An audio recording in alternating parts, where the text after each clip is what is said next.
नमस्कार, आपण पाहत आहात धैर्यशील टाइम्स। आज आपण अशा एका गंभीर विषयावर बोलणार आहोत ज्याचा परिणाम फक्त एका देशावर नाही तर संपूर्ण जगावर होऊ शकतो।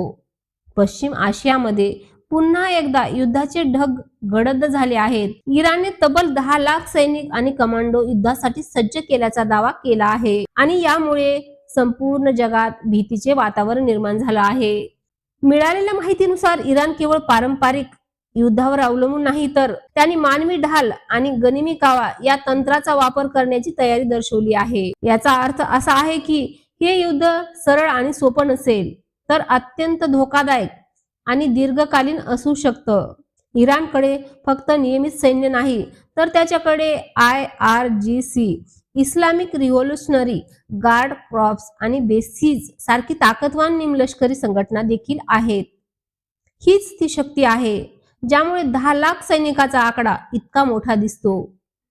1980च्या इराण-इराक युद्धात इराणने अशाच प्रकारे मोठ्या संख्येने सैनिकाचा वापर केला होता आणि आजही तेच धोरण पुन्हा वापरण्याची शक्यता आहे।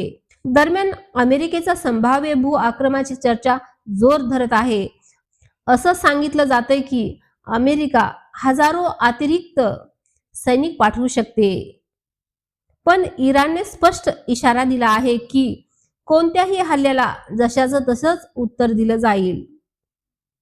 सर्वात मोठा मुद्दा असा आहे की होर्मुझ सामुद्रधुनी जगातील मोठ्या प्रमाणावर तेल वाहतूक याच मार्गाने होते आणि इराणने इथे नियंत्रण मिळवून जहाजावर निर्बंध लावण्यास सुरुवात केली आहे। याचा थेट परिणाम काय झाला आहे की जगभरात गॅस, पेट्रोल आणि तेलाच्या किमतीत वाढायला सुरुवात झाली आहे। भारतासारख्या देशावरही याचा मोठा परिणाम दिसून येतोय। महागाई वाढू लागली, इंधन दर वाढू शकतात आणि सर्वसामान्यांच्या खिशावर ताण येऊ शकतो।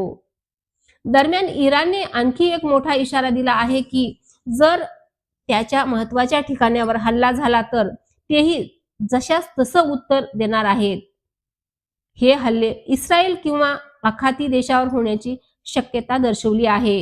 हे युद्ध खरंच होणार का, की ही फक्त ताकद दाखवण्याची रणनीती आहे? तज्ञांच्या मते ही परिस्थिती अत्यंत नाजूक आहे।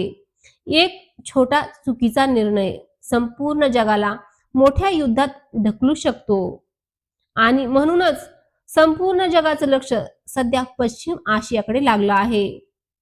तुमचं यावर काय मत आहे? युद्ध होईल का? कमेंट्स मध्ये नक्की सांगा।